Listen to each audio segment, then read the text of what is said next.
Bonjour. Ça va bien? Ça va très bien, toi? Très bien, très bien. On très s'est bien. entendu, on va se tutoyer Oui, dans oui, je cette t'en prie. entrevue. Michel Lacroix, mon Dieu, cette voix qu'on reconnaît partout où on passe, au Centre Bell, on associe ta voix au match du Canadien. Et j'aimais ça dans le montage qu'on vient d'entendre. Plus il y a d'applaudissements, plus j'imagine que la voix doit porter parce que le 50e but, on entendait à peine, hein? Ben, c'est 1 contre 22 000. Alors, généralement, ça prend effectivement beaucoup de projections. Mais à cette occasion-là, on s'était préparé en conséquence. Je veux dire qu'on était fin prêt pour aller à la limite. Et c'est effectivement ce qui s'est passé parce que c'est un moment magique pour les gens qui étaient rassemblés, pour évidemment Cole Caulfield de lui-même, pour l'équipe qui depuis un bon moment n'avait pas connu de compteur de 50 buts. Et puis c'était à l'approche des séries éliminatoires. Alors, on a mis tout ça ensemble et ça a donné une fin de printemps et un début d'été absolument insensé. Moi, je t'avoue que ça fait 50 ans que je suis avec l'équipe où j'aborde ma 50e année.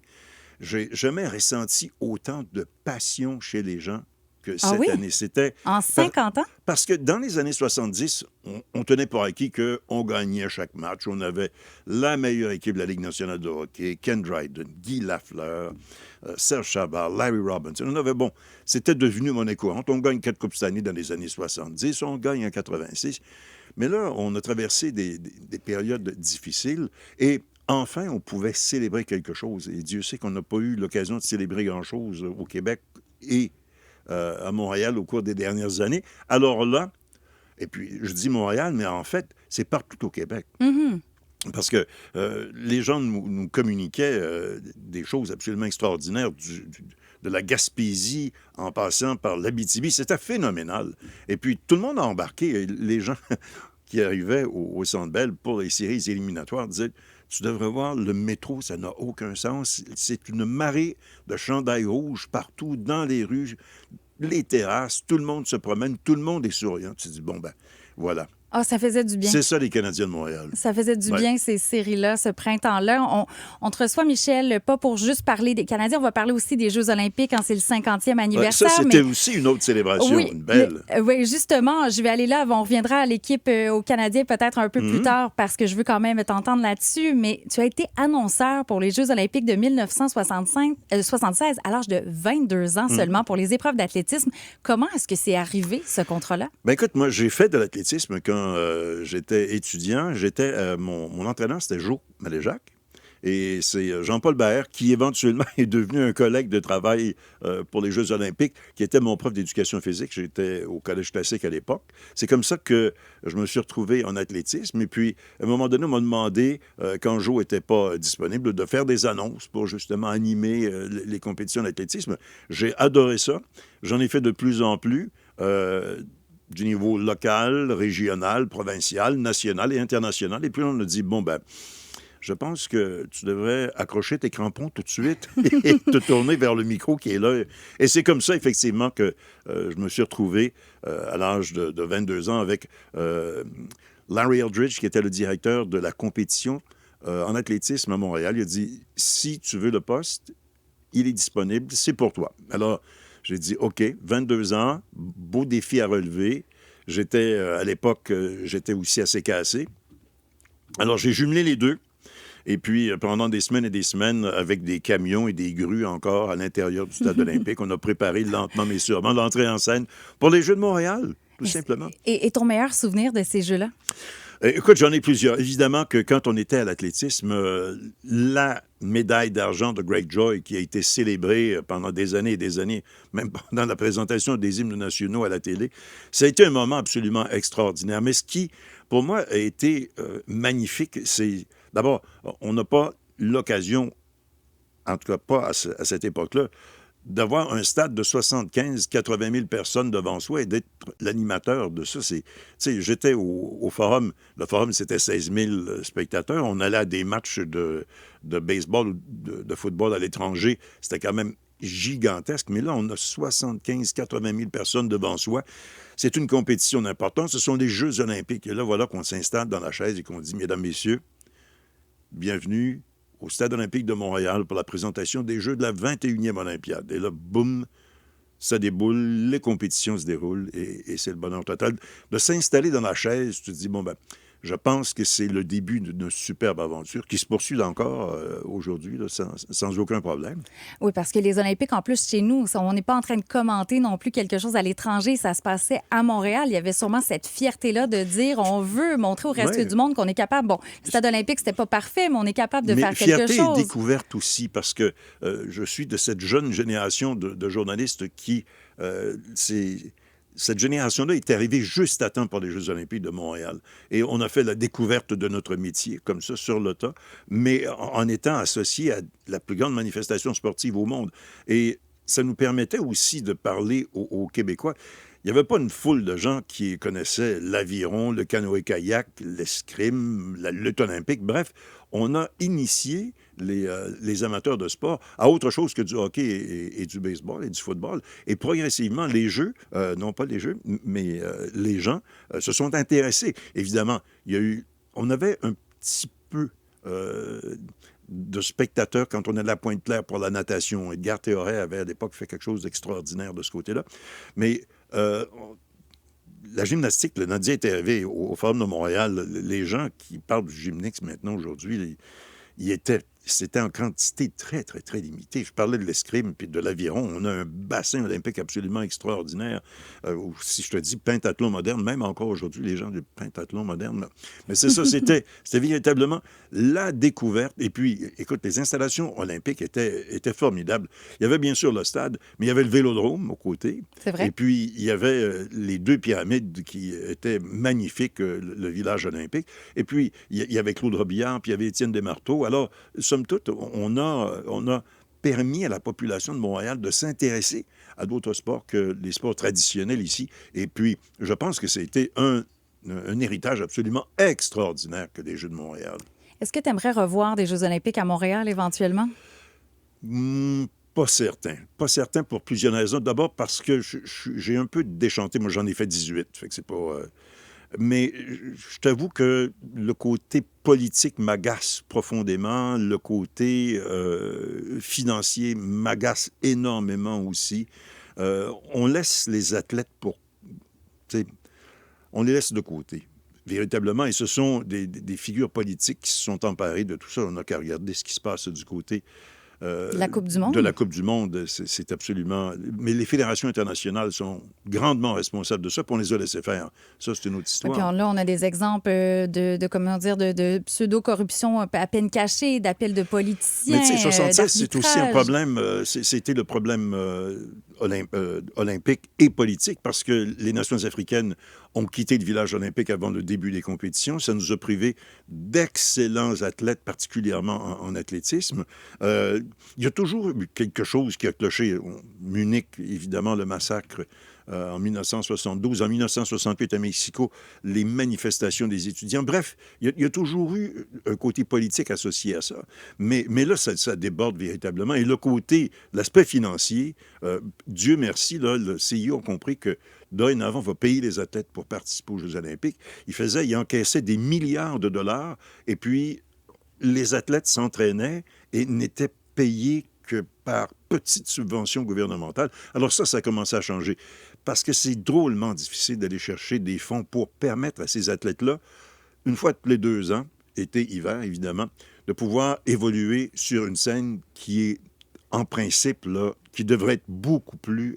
il devrait être beaucoup plus près. Oui, puis les athlètes, on parle de sous-financement aussi d'énormément d'athlètes. Là, justement, l'athlétisme, on a parlé à Bruni Surin à l'émission la semaine dernière, là, qui disait on a besoin justement d'aider, de financer aussi ces jeunes athlètes-là. On parle du hockey, des salaires faramineux et tout ça, des joueurs de soccer, des joueurs de football, mais les athlètes d'ici, ça commence. On dirait qu'on commence à en parler un petit peu plus du fait qu'ils doivent être subventionnés. Qui va signer pour 250 millions pour 5 ans. On ne parle pas du baseball aussi, où il y a des salaires incroyables. Mais quand même, et c'est une quinzaine pour l'été, puis une quinzaine pour l'hiver, tous les 2 ans. Tu te dis, c'est pas beaucoup. On revient peut-être, je ne sais pas si c'est ton premier amour, le hockey. Est-ce que le golf ou le hockey? Mon cœur c'est comme choisir entre tes 2 enfants, lequel est ton préféré? Le hockey demeure quelque chose d'absolument extraordinaire pour moi. Je suis associé avec l'équipe depuis tellement longtemps. Et le privilège d'être associé aux Canadiens de Montréal. Mais aussi, ça fait 36 ans que je suis à RDS avec Carlo pour la retransmission des compétitions de golf. Cette semaine, d'ailleurs, ça peut être un doublé anglais, hein, parce que les Anglais peuvent éventuellement remporter le mondial. Et puis, les Anglais sont favoris pour remporter cette semaine l'Omnium britannique. Alors, j'ai bien hâte de voir qui, du golfeur ou des joueurs de soccer, va avoir le haut du pavé sur les journaux britanniques, mais ça risque d'être assez explosif s'il y a victoire. Je rappelle aux auditeurs, bon, ta voix est mémorable, mais c'est Michel Lacroix qui est avec nous en studio. Pour le golf, là, on commente, pas on commente, mais le Canadien, justement, annonceur officiel depuis des années. Le golf, l'été, des vacances, Michel Lacroix, ça te tente pas? Moi, ben, ça arrive de temps en temps. Ça arrive, mais je veux dire, pour une longue période, d'avoir l'été de congé? Non, ça pas vraiment, parce que tu vois, on a déjà des dates qui sont prévues pour les matchs hors concours au Centre Bell au mois de septembre prochain, qu'on le veuille ou non. Le match rouge et blanc des Canadiens. Et cette année, seulement 2 matchs hors concours, puisqu'on a ajouté 2 matchs au calendrier régulier. Alors, les camps d'entraînement vont être ajustés en conséquence. Mais effectivement, le golf risque d'être modifié à partir de 2028 parce qu'on veut véritablement éliminer la confrontation avec la NFL. Donc, on partirait là, de fin janvier jusqu'à septembre, mais ça me permet juste d'avoir fin août et septembre de congé pour pouvoir me réinstaller sur le banc. Bon, alors les vacances vont venir, je te le souhaite. À un moment donné, oui. Mais je veux revenir maintenant aux Canadiens de Montréal. Tu disais tout à l'heure, j'ai pas vu ce côté des partisans très excités, très enthousiastes depuis dans les 50 dernières années. Comment tu trouves l'équipe? Là, on parle d'une équipe très jeune qui veut gagner. Est-ce que tu vois peut-être, là, on a toujours ça sent la coupe. Est-ce que la coupe s'en vient? Est-ce que tu vois, tu le sens, toi, la coupe dans les prochaines années? On espère toujours la 25e. Mais attention, le groupe hockey fait de l'excellent travail, du développement à Laval. On a vraiment, là, avec M. Hughes et M. Gordon, on a fait du bon travail. On voit le noyau de joueurs que l'on a à Montréal maintenant, et les joueurs sont jeunes, c'est spectaculaire, c'est intéressant.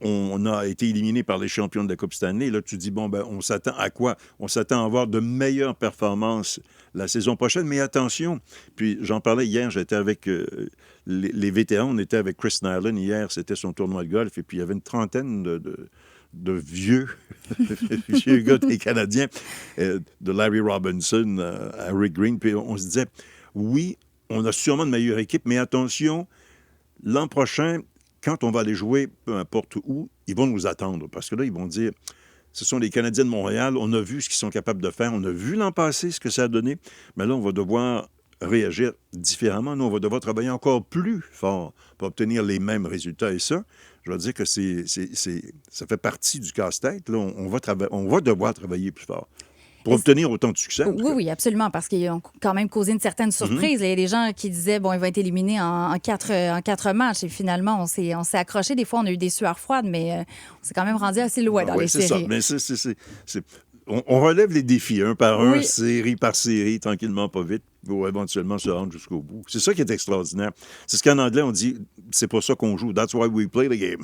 Absolument. Michel, quel est ton souvenir, ou tu peux m'en donner 2, je sais que c'est difficile encore, ton souvenir favori, ça peut avoir un lien avec le Canadien, les 4 nations, les Olympiques, le golf, mais le moment que tu as, le retour peut-être d'un joueur aussi. Moi, je te dirais que de ce côté-là, je pense que là où on a ressenti le plus d'émotion, c'est quand Saku Koivu a effectué son retour au jeu.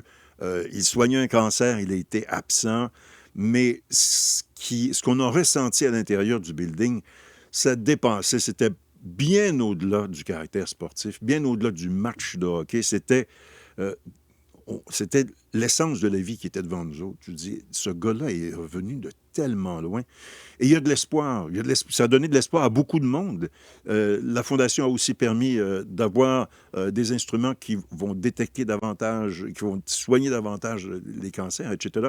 Alors, ce moment-là a été un moment absolument inoubliable. Quand j'ai revu récemment les images et je revois encore Saku qui me regarde, puis qui me fait signe, OK, on arrête l'ovation, puis il faut jouer au hockey. Mais là, c'était vraiment impossible de stopper cette ovation-là.